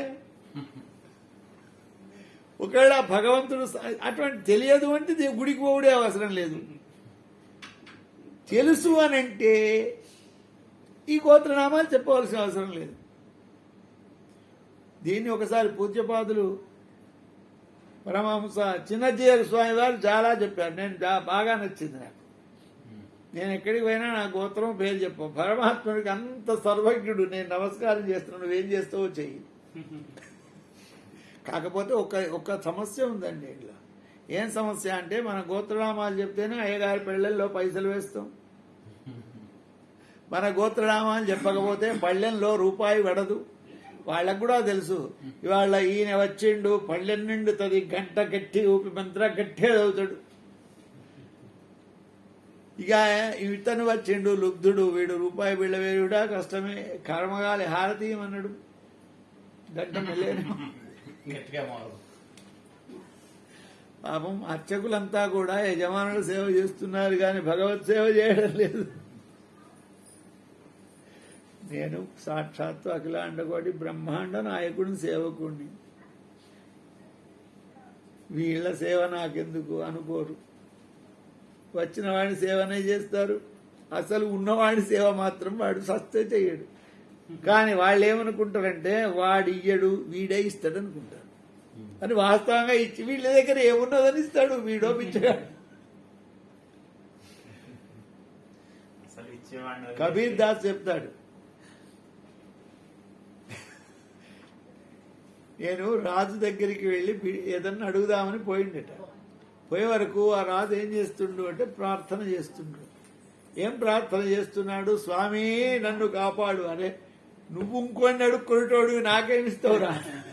నువ్వు అడిగేటోడిని నేను అడిగితే కదా. నీ దర్వాజ దగ్గర వాళ్ళంతా భిక్షగాళ్ళు, అందులో నేనొకడిని. అందరి భిక్షగాళ్ళలో నేనొక భిక్షగాడిని నీ దర్వాజ దగ్గర. తప్పులేదు. భగవంతుని యొక్క దివ్యద్వారంలో భిక్షం ఎత్తుకోవడం తప్పులేదు. అక్కడనే ఎత్తుకోవాలి భిక్ష. వీళ్ళని అడిగితే వీళ్ళేమిచ్చేది అల్పం.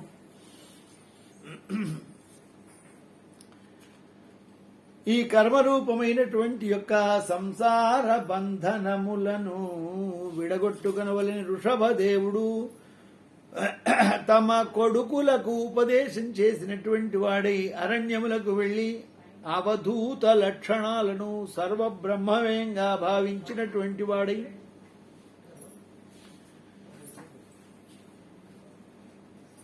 ఆ అరణ్యంలో తాను దొరికితే తింటూ, ఏ దొరకకుంటే మన్ను బుక్కుతూ, తను పూసుకుంటూ, ఆయన శరీరంలో నుంచి వెళ్లే మలమూత్రాలన్నీ కూడా దివ్య సుగంధాలను వ్యాపింపజేస్తున్నాయి. దిగంబరుడై తిరుగుతూ ఆయన చూసి దిగంబర జైనం వృషభదేవుడు మా ఆది తీర్థంకరుడు అని చెప్పుకున్నారు. వృషభదేవుడే ఆది తీర్థంకరుడు. ఈ వృషభదేవుడే. కానీ ఆయన అవధూత బ్రహ్మజ్ఞాని. ఆయన చెప్పిన సిద్ధాంతాలు ఏమిటో వీళ్ళ సిద్ధాంతాలు ఏమిటో పోలికలు మాత్రం లేవు. అట్లా ఒక దావాగ్ని మంటలో ఈ వృషభదేవుడు భస్మమై నారాయణ స్వరూపాన్ని పొందినాడు. ఓం నమో భగవతే వాసుదేవాయ శ్రీ హరయే నమః. ఈ వృషభదేవుని కుమారుడు భరతుడు. భరతుండంత ధరాతలంబు గడగన్ పాలింపుచుంధారుణీశ్వర చంద్రుండగు విశ్వరూపునకు సంజాతయ్యుండి నిర్భర కాంతిన్ విలసిల్లు పంచజని పేరంగల్గు కాంతామణింగరమర్థింధర పెండియాడ శుభలగ్నం బంధు భూవల్లభ. భరతుడు మన భారతదేశాన్ని ముగ్గురు భరతులు పాలించారు. మొదటి భరతుడు ఈయన వృషభదేవుని కుమారుడు. రెండవ భరతుడు శ్రీరామ పరబ్రహ్మ సోదరుడైన భరతుడు. మూడవ భరతుడు శకుంతల దుష్యంతుల కుమారుడైన భరతుడు. ఈ ముగ్గురు పేరు మీద భారతదేశం, భరతవర్షం అనే పేరు వచ్చింది. ఇవాళ వచ్చింది కాదు. ఈ భరతుడి పేరుతో వచ్చింది అని పెద్దవాళ్ళు చెబుతుంటారు. మొదటి భరతుడి ఇతడే కదా.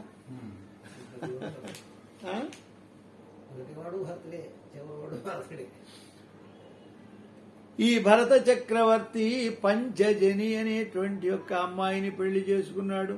ఈ పంచజని వల్ల పంచ తన్మాత్రలు వల్ల సుమతి, రాష్ట్రపుకు సుదర్శనుడు, వాచనుడు, ధూమక్రేతుడు అనే 5 కుమారులు కలిగినారు. ఇక అజనాభ వర్షం అనేటువంటి దాన్ని భరతుడు పాలిస్తున్నాడు. ఆ అజనాభ వర్షమునకే భరత వర్షం అనేటువంటి పేరు కలిగింది భరతుని వల్ల భాగవతం చెబుతుంది. ఈ భరతుడు తన తండ్రి తాతల వలె అనేకమైనటువంటి పుణ్యకర్మలను చేసినటువంటి వాడి అనేకమైన యజ్ఞయాగములను చేసి కర్మసిద్ధులను అంతఃకరణ శుద్ధితో భరతుడు ఆచరించినటువంటి వాడై ధర్మబద్ధంగా రాజ్య పరిపాలన చేస్తూ శ్రీవత్స కౌస్తుభ వనమాలారహితుడు సుదర్శన ఆయుధాన్ని ధరించినటువంటి వాడు భక్తజనుల యొక్క హృదయంలో నివాసించేవాడైన పరమపురుషుడు ఎన్న వాసుదేవుని యందు అధికము నిత్యము భక్తి పెరుగుతూ ఉన్నటువంటి వాడి వైరాగ్యాన్ని పొంది తన కుమారులకు రాజ్యాన్ని అప్పగించినటువంటి వాడే భరతుడు పులహాశ్రమానికి వెళ్ళినాడు. నేపాల్ దేశంలో గండకీ నదీ తీరంలో పులహాశ్రమం, అక్కడ ఆశ్రమాన్ని ఏర్పాటు చేసుకుని ఆ గండకీ నదిలో వేలు వెళితే గడ్డ కడుతుంది, అంత చలి. ఆ చలి ప్రదేశంలో అందులో వచ్చేటువంటి సాలగ్రామాలను విష్ణు స్వరూపంగా భావించి పూజిస్తూ బట్టలు ఎండకపోతే కృష్ణాజినాన్ని కౌపీనంగా ధరించి అత్యంత భక్తియుక్తుడై తపస్సు చేస్తున్నాడు. ఓం నమో భగవతే వాసుదేవాయ. గోపాలకృష్ణ భగవానికి కొంచెం రిఫ్రెష్ అయిపోతాం ఒకసారి. భగవాన్ నామం చేస్తే రిఫ్రెష్ అయిపోతాం. నిద్ర మన గురానివ్వదు, తమో గుణ స్వరూపం. అది దగ్గరికి రాకుండా ఉండాలంటే అప్పుడప్పుడు మనం అలర్ట్ కావాలి. ఈ భరత చక్రవర్తి ఒకనాడు స్నానం చేస్తూ ఉండగా ప్రణవ ఏమిటండి నేపాల్లోనే ప్రణవోపాసన చేస్తున్నాడు. అందరికీ ప్రణవోపాసన చేసేవి లేదు. మనమందరం రేపు ప్రణవోపాసన మొదలు పెడదాం, పనికిరాదు. మంత్రంతో కూడిన ప్రణవాన్నే చెయ్యాలి మనం, కానీ మంత్రరహితమైన ప్రణవం ఓం నమ శివాయ, ఓం నమో నారాయణాయ, ఓం వీటికి కలిపి చేయాలి. కానీ మంత్రం లేక కేవలం ప్రణవం చేయడానికి యతులకు తప్ప గృహస్థులకు అధికారం లేదు. ఆహా, అది కేవలం యతులే. పరమ పవిత్రం కాదు, ఆ శక్తి నువ్వు తట్టుకోలేవు. ఇప్పుడు ఏదైనా కరెంటు ప్రాబ్లం వస్తే అంజనీ కుమార్ అందులో వేలు పెట్టాడు, ఎలక్ట్రీషియన్ని పిలుస్తాడు, బాడన్లో చేయి పెడతాడు. ఎట్లా చేయి పెట్టాలో ఏం చేయాలో వానికి తెలుసు. అది వాడు చేయవలసిన పని. ఎందుకోసం అందులోంచి ఏమైనా కరెంట్ వస్తే ఎట్లా తట్టుకోవాలో కూడా వానికి తెలుసు. అటువంటి వాళ్ళకు కూడా అప్పుడప్పుడు షాక్ కొడుతుంది, అవునా?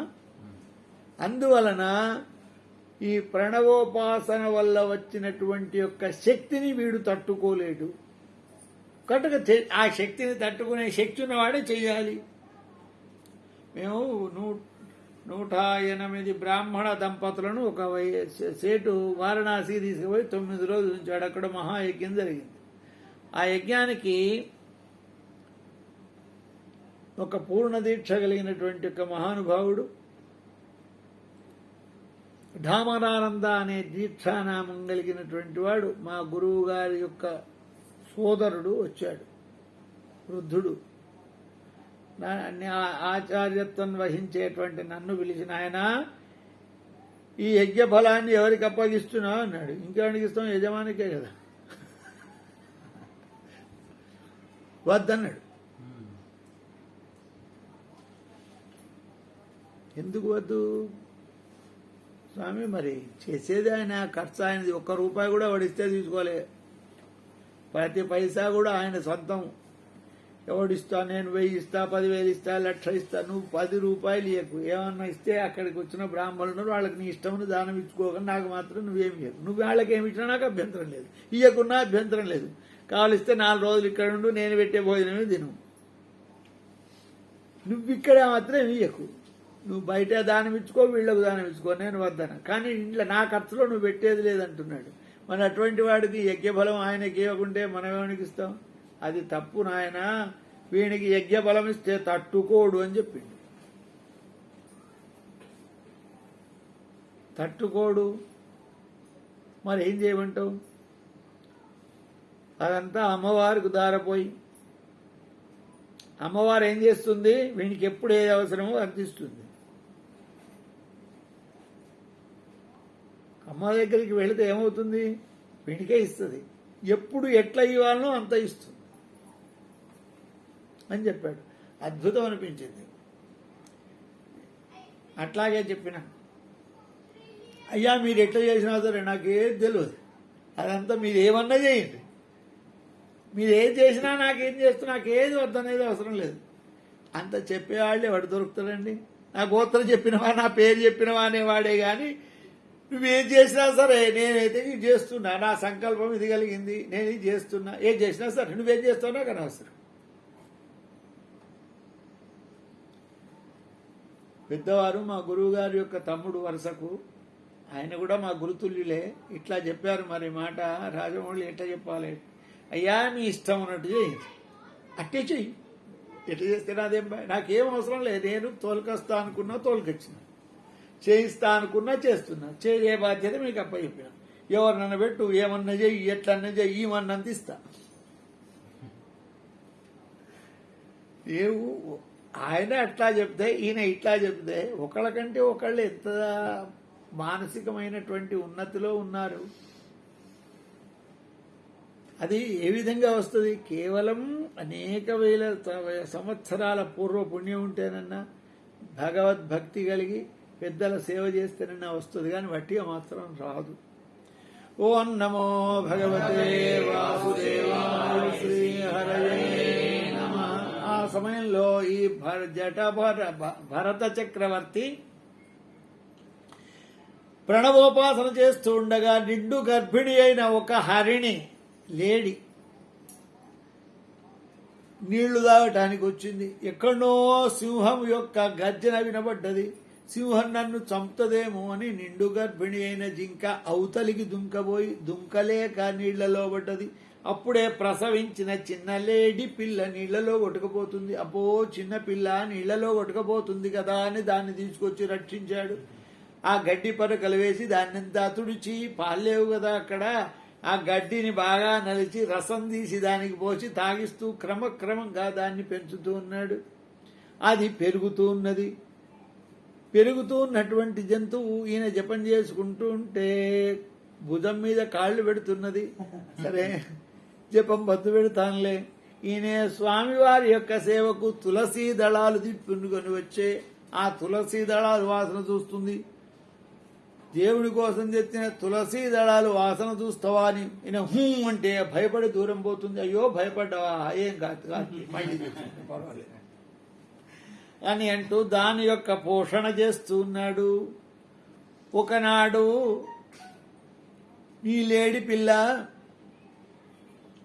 ఆశ్రమానికి రాకుండా ఎక్కడికో వెళ్ళిపోయింది. అక్కడ తల్లివాసి హరినార్భకమాప్తులు లేమి చేసి ఏ దిక్కును లేకయున్నదిట తెచ్చితి నాయడ ఈ మృగర్భకం బెక్కుడు ప్రేమ చేసి చెరియింపుచునున్నది నాదు సన్నిధిన్ మక్కువ చేసి దీనిగడు మన్ననలందగ బ్రోతునెంతయున్న మీద ఎంత ప్రేమ చేస్తుంది, నన్నే పట్టుకొని తిరుగుతుంది, ఎక్కడ వాయే దొరుకుతులేదు అని బాధపడుతూ ఉన్నటువంటి వాడై ఆ లేడి మీద మనస్సు పెట్టుకొని తిరుగుతున్నాడు. అంత్యకాలం వచ్చింది, దేహాన్ని విడిచిపెట్టినాడు.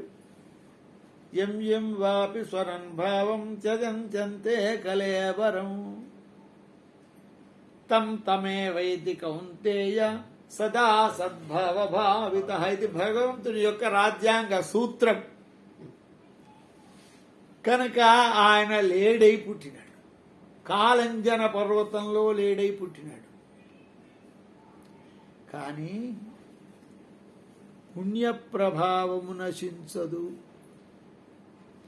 శుచీనాం శ్రీమతాంగే యోగభ్రష్టోభిజాయతే తథా యోగినామేవ కులే భవతి దుర్లభం ఏతద్దుర్లభతరం. కృష్ణ భగవానుడు చెప్తాడు. అర్జునుడు అడుగుతాడు, కృష్ణ మరి తను ఈ భక్తి యోగంలో ఉండి భక్తిని సాధించి అంత్యంలో ఈ శరీరం విడిచిపెడితే ఎట్లా? ఇప్పుడు ఈ దేవుణ్ణి పొందడు, ఈ సంసారాన్ని పొందడు అంటే అప్పుడు కృష్ణుడు చెప్తానైనా నీవు సాధించినటువంటి యొక్క యోగము, నీవు సాధించిన పుణ్యం ఎక్కడికి పోదు, నీతోనే ఉంటుంది. శుచీనాం శ్రీమతాం, శుచివంతులైన వాళ్ళు. శ్రీమంతుడు అంటే శ్రీ అంటే ధనం కాదు, ఇక్కడ లక్ష్మీ అనుగ్రహమే కాదు, భగవద్భక్తి ఐశ్వర్యం, షడ్గుణ ఐశ్వర్యములలో కలిగినటువంటిది. అటువంటి వాళ్ళ ఇళ్లలో పుడతారు.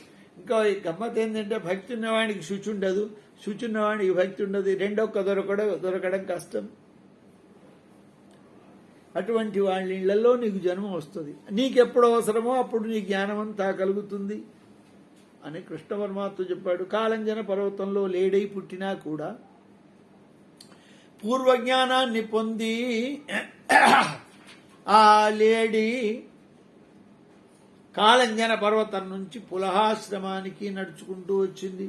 వస్తూ మధ్యలో పల నీళ్లు తాగుతూ ఏ చెట్టు ఆకులను తింటే ఈ చెట్టుకు మళ్లీ రుణపడవలసి వస్తుంది అని ఎండిపోయి కింద పడ్డ ఆకులను తింటూ ప్రాణాలు నిలుపుకొని అదే పులహాశ్రమానికి వచ్చి ఆ లేడీ శరీరాన్ని విడిచిపెట్టాడు భరత చక్రవర్తి. ఓం నమో భగవతే.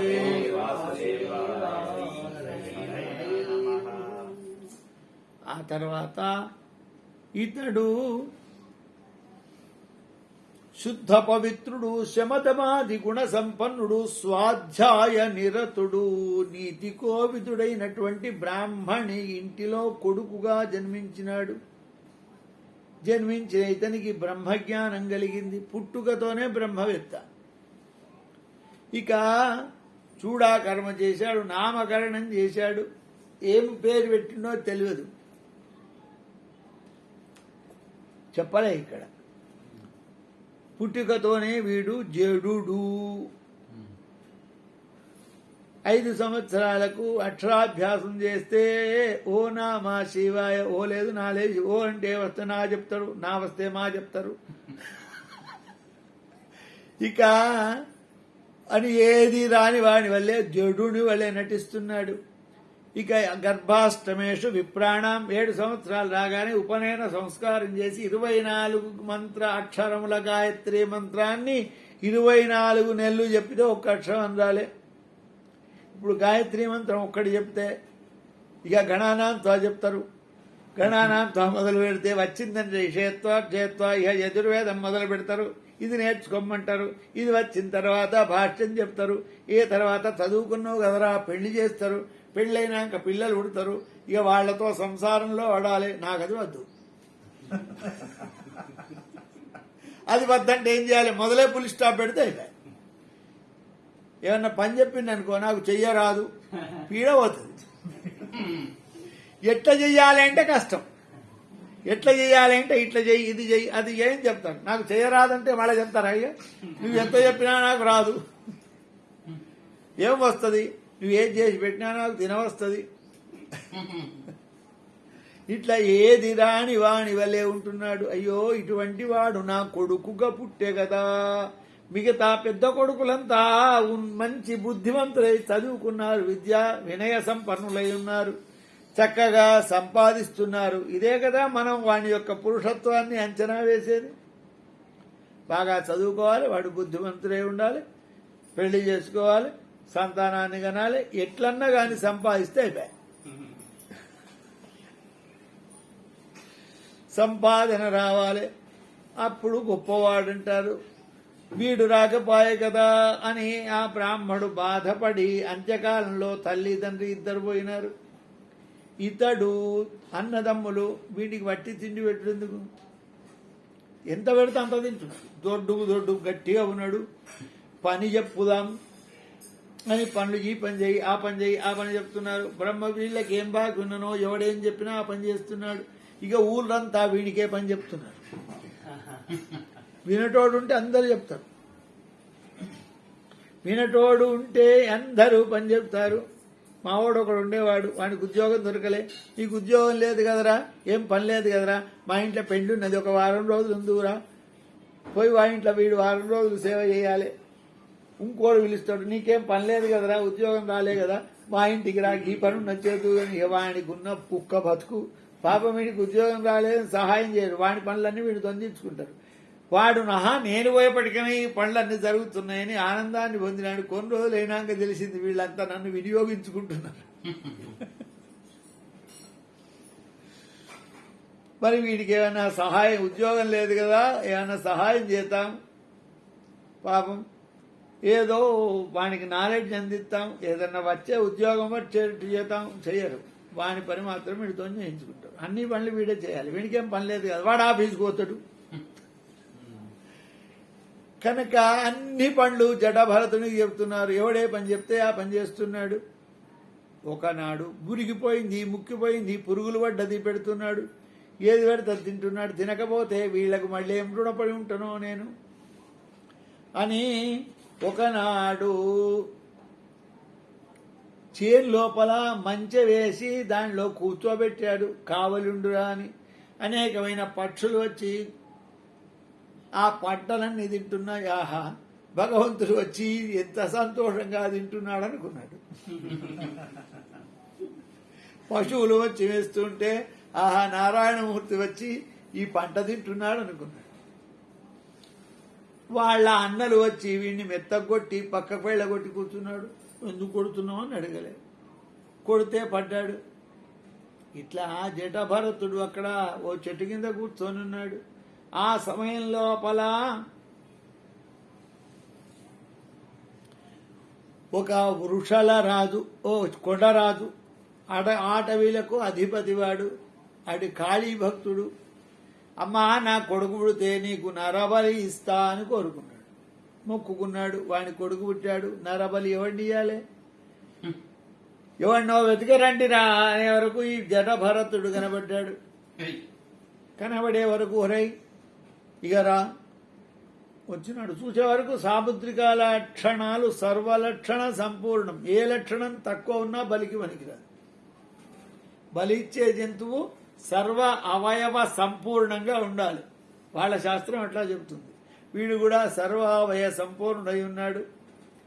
ఇక కడుపు ఖాళీ కడుపుతో బలి ఇవ్వకూడదు. కడుపు నిండా అన్నం పెట్టాలి. అన్నం పెట్టాలంటే మొత్తం స్నానం చేయించారు. ఎన్ని రోజులైనా స్నానం చేయక జడలన్నీ దువ్వి బాగా తలట్టు పెట్టి నలుగు పెట్టి స్నానం పోసినాడు. పోయించుకున్నాడు. బాగా కొత్త బట్టలు ఇచ్చాడు, కట్టుకున్నాడు. మెడలో పూలహారాలు వేసినాడు, వేయించుకున్నాడు. ఇక బాగా పోతున్నాడు. కాళీ ఆలయానికి పోయినాడు. అక్కడ మొక్కినాడు. కత్తి తీసుకొని తల నరకటానికి సిద్ధపడ్డాడు. నన్నెందుకు నరుకుతున్నావు అని అనలే. అప్పుడు ఆ కాళికాదేవి, అరే దుర్మార్గులు, పరమ భాగవతోత్తముణ్ణి తీసుకువచ్చి నాకు బలి ఇచ్చినారు, అపవిత్రం చేస్తున్నారా అని ఆ అమ్మవారు చెరచెర పలిగి భయం పడనటువంటి యొక్క ఆ బ్రాహ్మణ్ణి చూచిన కాళికాదేవి ఆ దొంగలను అదే కత్తితో సంహారం చేసి, అయ్యా ఇక నీ ఇష్టం వచ్చిన దగ్గరికి వెళ్ళిపోమన్నది. కాళికాదేవి నమస్కారం చేసి జటభరతునికి కాళి ఎందు, కత్తి ఎందు, దొంగల ఎందు, అన్నం పెట్టిన వాణి వెళ్ళ అన్నం పెట్టని వాడి ఎందు అంతటా పరబ్రహ్మనే చూస్తున్నాడు భరత చక్రవర్తి. ఈ విధంగా ఆ కాళీ ఆలయాన్ని నుంచి వెళ్ళి ఓ చెట్టు కింద కూర్చున్నాడు. అప్పుడు రహుగణుడు అనే ఒక మహారాజు గారు కపిలాశ్రమానికి సత్సంగం వినడానికి పోతున్నాడు. ఆ సత్సంగం వినడానికి పోయేటప్పుడు పల్లకిలో పోతున్నాడు. ఆయన చిన్న రాజు. పల్లకిలో వెనుకో నలుగురు, ముందో నలుగురు మోస్తున్నారు. ఎంతసేపు మోసినా అలసట అనేది మనిషికి వస్తుంది గనక ఎవడన్నా దొరికితే బాగుండు మోసిటోడు. ఆ అడవిలో ఎవడు దొరకడం లేదు. వీడు కనబడ్డాడు జడుడు, మనం పేరుకు భరతుడు అనుకోవడం.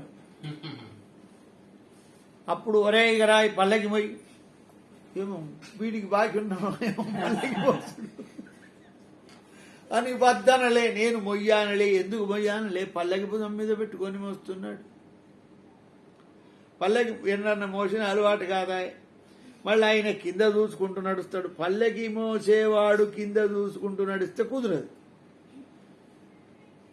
అందుకే ఒక సామెత ఉంది, బెస్త పెద్దరికం చెప్పుల మూత. అందుకే బ్రాహ్మణులలో చిన్నోడై పుట్టకూడదు, బెస్తోళ్లలో పెద్దోడై పుట్టకూడదు అంటారు. ఎందుకంటే బెస్తోళ్లలో పెద్దోడై ఏం చేయాలి? పల్లకి మోసేవాళ్ళు వాళ్ళు బోయిలు వాళ్ళ చెప్పులన్నీ కట్టెకు వేసుకొని భుజం మీద పెట్టుకొని వీడు ముందు పోవాలి. బెస్త పెద్దరికని చెప్పుల మూత. ఆ ముందు పోయేటోడు ఏం చేయాలంటే వీడిని దారిలో ముండ్లు అవి లేకుండా చూసుకుంటూ వాళ్ళకి ముండ్లు చూడరాదు, వాడికి ఏది చూడరాదు, కాళ్ళు తట్ట వేసుకుంటే పోవాలి. అట్లా పోతేనే పల్లకి మోస్తారు. అయితే ఆ లోపల ఉన్నవానికి అలసట కాదు.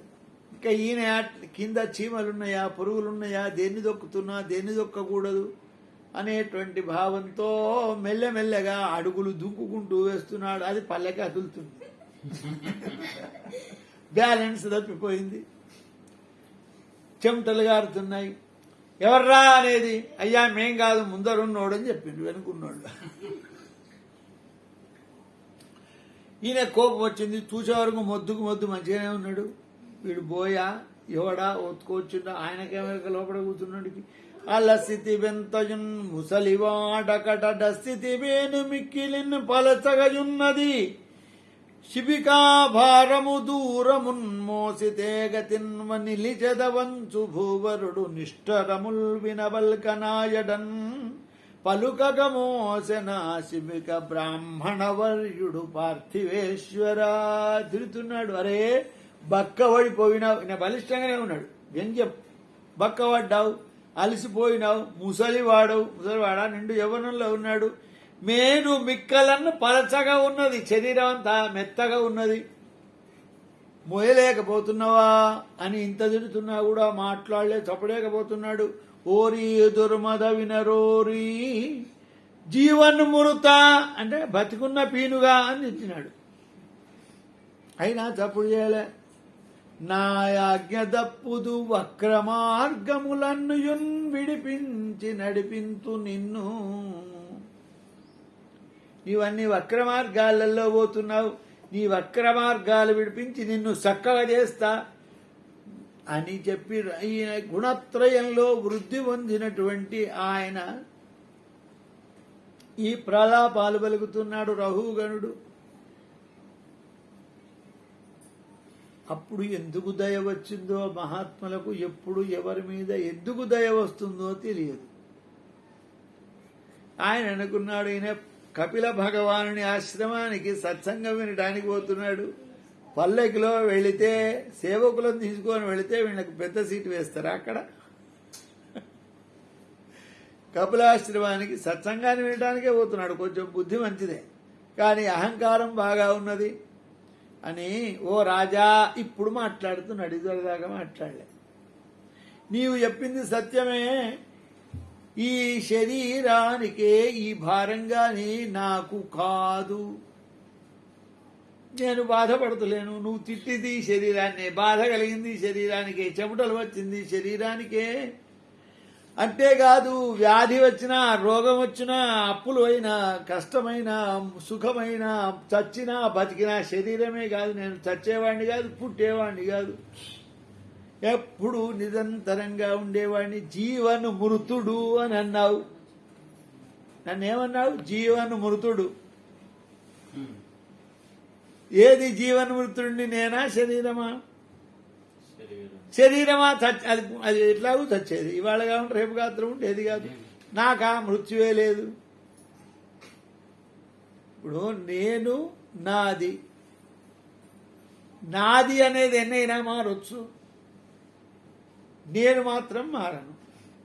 ఇవాళ నా సైకిల్, నా స్కూటర్, నా కారు అది అమ్మేసి కొత్తది కొన్నావు. నీ కారేది? అది అమ్మేసిన. ఇప్పుడు ఇది నా కారు. అంతకుముందు నీ కారేది? అది పోయింది. అంటే నేను అనేవాడు ఉంటే నా ఎన్నైనా వస్తాయి. అంతేనా? ఈ ఇల్లు నాది. రేపు మా అంజనీ కుమార్ గారు ఇంకొక ఇల్లు కట్టి ఇంతకంటే పెద్ద మేడలోకి వెళితే, అయ్యో నేను అప్పుడు వచ్చినప్పుడు ఆ ఇంట్లో ఉంటే కదా, లేదు ఇప్పుడు ఈ ఇల్లు నాది. ఆ ఇల్లు కాదు, నాది కాదు. కనుక నేను అనేవాడిని వేరు, నాదనే శరీరం జీవన్ మృతుడు ఎట్లాగూ చచ్చిపోయేది. ఇవాళ కాకుండా రేపు కాకుండా ఎల్లుండి ఎప్పుడో పారు విడిచిపెట్టేదే. ఇక నన్ను ఆజ్ఞాపిస్తా, నన్ను శిక్షిస్తా అంటవేమో. నన్ను నువ్వెట్లా శిక్షిస్తావు? శిక్షించేవాడెవడు? శిక్షింపబడేవాడెవడు? ఇక శరీరాన్ని శిక్షిస్తావంటావు, అది జడం. నువ్వు కొట్టినా తిట్టినా దానికేం తెలియదు. ఓ కట్టె పట్టుకొని ఇంకో కట్టెను కొడితే ఆ కట్టెకే అన్న బాధ కలుగుతుంది. అట్నే ఈ శరీరానికి నువ్వు కొడితే తెలియదు, ఏడిస్తే తెలియదు, ఏం చేసినా తెలియదు. ఇక నేను మత్తుడు, స్తబ్దుడు అని పలికితివి. ఈ స్తబ్దత్వం, మత్తత్వం దేనికి? నాకా శరీరానికే? ఎందుకంటే ఆత్మ నిత్య శుద్ధ బుద్ధమై ఉన్నది. ఆత్మ నిజంగా మోక్షాన్ని పొందాలండి. మోక్షం అనేది సాధ్య వస్తువా సిద్ధ వస్తువా? సాధ్య వస్తువు అయితే నువ్వు దాన్ని ఎట్లా సాధిస్తావు? సిద్ధమే, సిద్ధ వస్తువు ఆల్రెడీ ఉంది. నువ్వు ముక్తుడవే ఆల్రెడీ ఉన్నావు, కానీ నేను ముక్తుడని తెలుసుకోలేదు. నేను ముక్తుంటేనే మనకు తెలియడం లేదు. జీవుడల్లా జీవో దేవస్సనాతన అని చెబుతున్నాం కదా. చే సజ్ఞాన నిర్మాల్యం సోహం భావేన పూజ. సోహం భావం కలిగినాక నేను ఇంకా సాధ్యం అంటే అరే నువ్వు నేను ఒక్కటే మమైవాంశో జీవులోకి అనేక విధాలుగా భగవంతుడు అనేక రూపాల్లో చెబుతున్నప్పటికీ కూడా మనం విశ్వసించడం లేదంటే మనం నమ్మడం లేదు. ఇంకా మనం లోపట్నే ఉన్నాం. దేనిలో ఉన్నాం? సిద్ధ వస్తువు అని తెలుసుకోవడం లేదు. జ్ఞానం కూడా సిద్ధ వస్తుదే కనుక ఈ మాటలు వినే వరకు రహు గణ మహారాజు గారికి వెన్నులో చలి పుట్టింది. అమ్మ నాయనో, ఈయన సామాన్యుడు కాదు, ఎవడో మహానుభావుడు అని ప్రచ్ఛన్నంగా తనను తాను గుప్తంగా ఉంచుకొని చరిస్తున్నాడని తెలుసుకున్నటువంటి వాడే పల్లకి నుంచి దిగి కాళ్ల మీద పడి, మహాత్మా నన్ను క్షమించు, నేనేదో సత్సంగం వినటానికి ఉపదేశం పొందటానికి కపిలాశ్రమానికి వెళుతున్నాను, నువ్వే కపిల భగవానుడివి కావచ్చు. కాళ్ల మీద పడి స్తోత్రం చేస్తూ, అయ్యా నీవు అన్నదాండ్లా నాకొక్కటి మనసు పట్టలే, ఈ శరీరానికే శ్రమగాని ఆత్మ కాదు అంటున్నావు కదా.